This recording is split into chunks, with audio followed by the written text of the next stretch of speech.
ലബനനിൽ സമാധാനം പുനഃസ്ഥാപിക്കുന്നതിന് ഭാരതത്തിന് സാധ്യമായതെല്ലാം ചെയ്യുമെന്ന് വിദേശകാര്യമന്ത്രി S Jaishankar.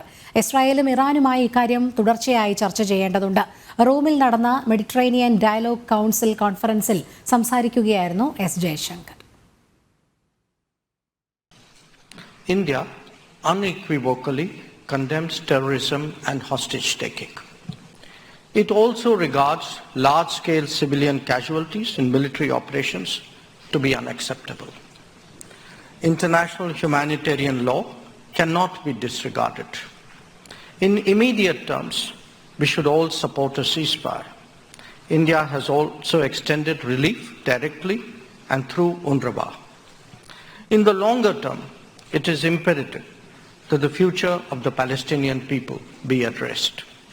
India favors a two-state solution.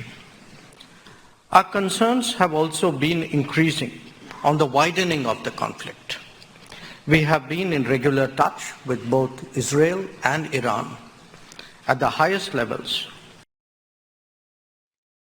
വിവരങ്ങളുമായി ഐസൺ ജോസ് ചേരുന്നു. ഐസൺ, ലബനനിൽ സമാധാനം പുനഃസ്ഥാപിക്കുന്നതിന് ഭാരതത്തിന് സാധ്യമായതെല്ലാം ചെയ്യും എന്നാണ് വിദേശകാര്യമന്ത്രി എസ് ജയശങ്കറിലൂടെ ഭാരതം നിലപാട് ആവർത്തിച്ചിരിക്കുന്നത്. തീർച്ചയായും രോഹിണി, ഭാരതം നിലപാട് ആവർത്തിച്ചിരിക്കുന്നു. അതായത് പല നിലപാടുകളും നേരത്തെ നമ്മൾ കേട്ടിട്ടുള്ള എസ് ജയശങ്കറിൻ്റെ പല പ്രഭാഷണങ്ങളിലും കേട്ടിട്ടുള്ള അതേ നിലപാടുകൾ തന്നെ കൃത്യമായി ആവർത്തിക്കുകയും അന്തിമമായി ഇറാനുമായി ഇസ്രായേലുമായി കൃത്യമായ ചർച്ചകളിൽ തുടരുന്നു എന്നും അദ്ദേഹം വളരെ കൃത്യമായി പറയുന്നുണ്ട്. ഇതിൽ ഒരു അന്താരാഷ്ട്ര പ്രാധാന്യമുള്ളൊരു വിഷയം ഉയർന്നു വരുന്നത് ഇസ്രായേലുമായും ഇറാനുമായും മികച്ച ബന്ധം പുലർത്തുന്ന രാജ്യമാണ് ഭാരതം. സ്വാഭാവികമായും ഈ വിഷയത്തിലൊരു മധ്യസ്ഥ ശ്രമത്തിനുള്ള സാധ്യത ഭാരതത്തിന് വളരെ ശക്തമായിട്ടുണ്ട്.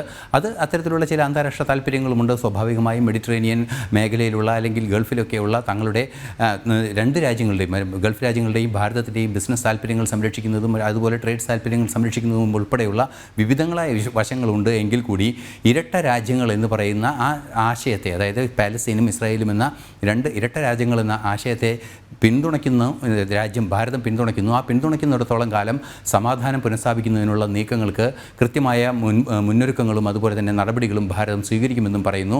ആദ്യം തന്നെ അദ്ദേഹത്തിൻ്റെ പ്രഭാഷണത്തിൻ്റെ തുടക്കം തന്നെ നമ്മൾ കേട്ടത് അസന്നിഗ്ധമായൊരു പ്രഖ്യാപനമാണ്. ഭീകരതയ്ക്കും അതുപോലെ തന്നെ ബന്ദികളാക്കുന്ന നടപടിക്കുമെതിരെ ഒരു തരത്തിലും വിട്ടുവീഴ്ചയില്ലാത്ത നിലപാടാണ് ഭാരതം സ്വീകരിക്കുന്നത്.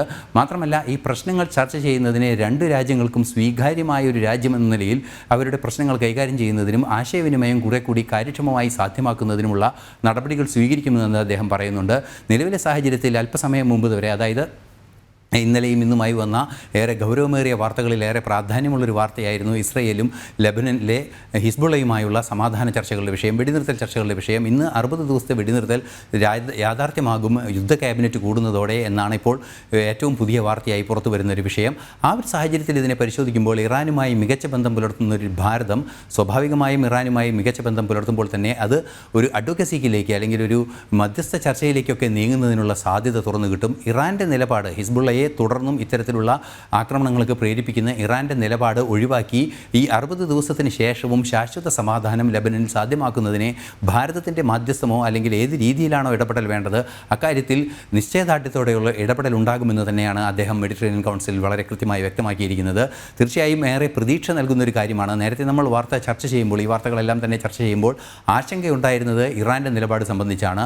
ആ ഇറാൻ്റെ നിലപാടിനെ കൃത്യമായി അഭിസംബോധന ചെയ്യുന്നതിന് ഇറാനെ ഏതെങ്കിലും രീതിയിലുള്ള വിഷയങ്ങൾ ഉയർന്നു വരാനുള്ള സാധ്യതയുണ്ടെങ്കിൽ അവിടെയും ഒരു മധ്യസ്ഥം സാധ്യമാക്കുന്നതിനുള്ള നീക്കങ്ങൾ തുറന്നു കിടക്കുന്നു. ഭാരതം അതിന് മുന്നൊരുക്കങ്ങൾ നടത്തുന്നു, അതല്ലെങ്കിൽ ഭാരതം അക്കാര്യത്തിലേക്ക് നീങ്ങുന്നു എന്നതിൻ്റെ കൃത്യമായ സൂചനയാണ് എസ് ജയശങ്കർ നൽകിയിരിക്കുന്നത്. പശ്ചിമേഷ്യയിലെ സമാധാനത്തിൻ്റെ ഒരു വക്താവായി മാറാൻ ഭാരതത്തിന് സാധിക്കുന്നു എന്ന കൃത്യമായൊരു നിരീക്ഷണവും ഇതിൽ നിന്ന് നമുക്ക് മനസ്സിലാക്കാൻ സാധിക്കുന്നുണ്ട്. രോഹിണി, ശരി, ഐസൺ ജോസ് ആണ് വിവരങ്ങൾ നൽകിയത്.